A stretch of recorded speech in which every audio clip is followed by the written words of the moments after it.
solamente 2 ideas, no estamos cansados. El tema del aprendizaje histórico. Sí hubo un aprendizaje histórico. Duró aproximadamente 35 o 40 años, entre el año 45 y el año 80. Y ese aprendizaje histórico sirvió para domesticar el capitalismo. Pero el capitalismo, capitalismo es. Y por tanto, al no morir, se recompuso. Se recompuso en un momento en el que, como consecuencia de una serie de luchas decisivas en los años 70, el sistema financiero consiguió imponerse y una serie de gobiernos que podrían haber fracasado, porque Margaret Thatcher estuvo muy cerca de perder las elecciones y por eso hizo la guerra de las Malvinas, con la ayuda de los tontos de los militares argentinos. Reagan también tuvo muchos problemas porque no creó empleo, como había asegurado, por eso su campaña militar, por eso su militarismo, para cohesionar a las poblaciones a las que no había dado una solución. Y el resultado de todo esto fue el final de esos 35 años de aprendizaje, entre comillas, que fue el gran momento de la socialdemocracia en el mundo occidental.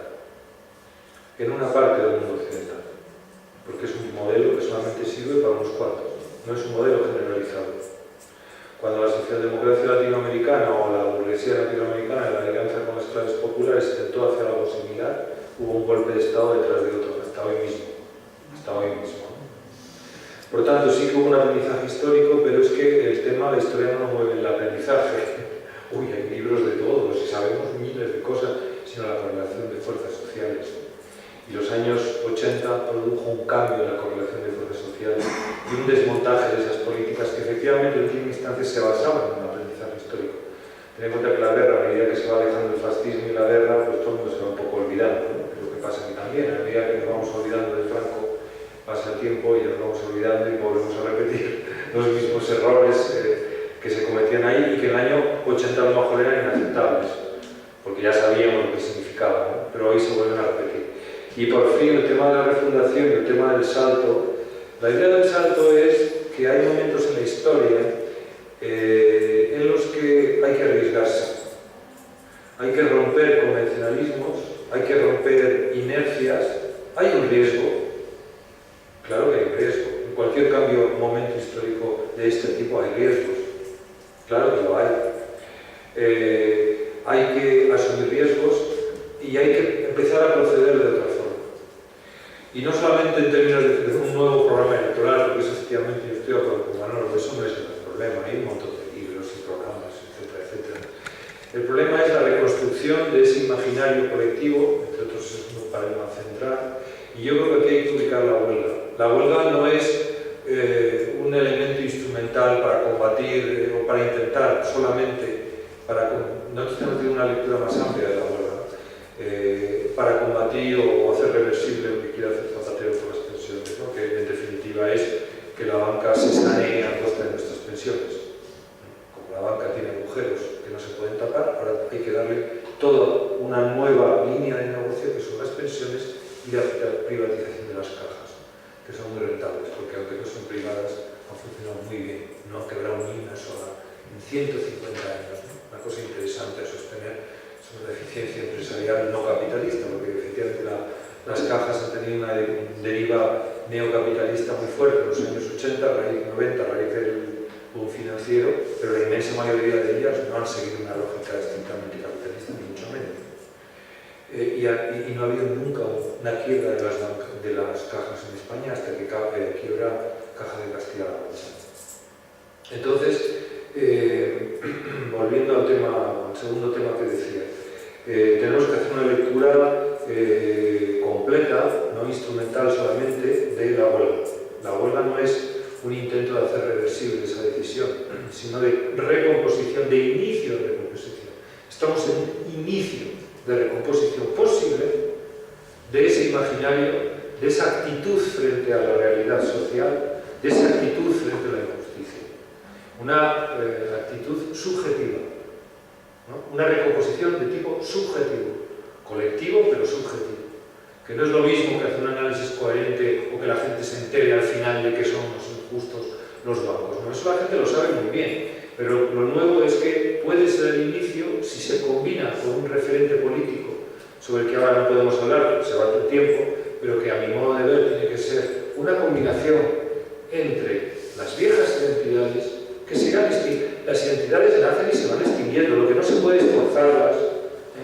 Las identidades son cosas generacionales, de gente que ha vivido una transición o incluso la guerra civil, y eso es un patrimonio personal suyo, es una forma de entender la izquierda en un momento histórico determinado. Pero esas tradiciones tampoco son ahistóricas, o sea, esas identidades, sino que van surgiendo nuevas. La juventud tiene otra identidad de izquierdas. Ahora, a la juventud le va a influir mucho este intento de golpe de Estado contra Correa, ¿no? Mucho más que a lo mejor a nosotros, que más bien estamos influidos por la muerte de Franco y la transición. Entonces, las identidades son cosas cambiantes. Entonces, yo creo que esa nueva cosa, yo no la llamaría formación política, porque el resultado es una formación política. Pero esa nueva cosa tiene que ser tiene que facilitar o permitir de forma flexible y productiva, no destructiva, la coexistencia de diferentes identidades sobre la base de un programa común. Eso sí, o sea, tenemos que tener no un programa muy preciso, muy cerrado, muy dictaminado por los grandes pensadores de esta mesa o de otras mesas, sino yo lo veo como un rumbo claro hacia el que vamos a caminar juntos. Y yo estoy seguro, porque la historia, yo he estudiado mucho la historia y creo que es la fuente de información más importante que tenemos para hacer política, con sus fracasos y sus aciertos, es que ese caminar juntos nos va a llevar a dinámicas de aproximación, de unificación de criterios, dentro de un espacio plural, que siempre va a tener que ser, pero que va a ir, digamos, engrasando la coexistencia. Entonces, crear ese escenario es el gran reto que yo considero también tiene que llevar implícito un salto, una aventura nueva política. No desde la nada, sino desde la ruptura de viejas cosas que simplemente no funcionan y la superación de cosas que no funcionan y el mantenimiento de aquellas que sí funcionan. Y yo creo que también en este salto hay mucho de aprendizaje de otras experiencias en otros países o incluso en el Estado español, que hay muchas experiencias muy interesantes. Ha habido grandes avances, grandes éxitos inesperados, ¿no? Que hay que analizar, ¿no? ¿Por qué se produjeron? ¿Qué se hizo bien en ese momento? Todo se ha hecho mal, ¿no? Por ejemplo, a mí me parece interesantísimo, me sigue siendo interesantísimo, y con esto acabo, la experiencia histórica de comisiones obreras, ¿no? Esa infiltración en el régimen a través de los pequeños poros que dejaba la Iglesia y ese aprovechar, ¿no? Esos poros y ir erosionando el régimen por dentro me parece absolutamente genial, ¿no? Que no fue lo que hizo Juete, y Juete esperó que muriera el dictador. Entonces, por ejemplo, son cosas muy interesantes, ¿no? Pero también hay otras experiencias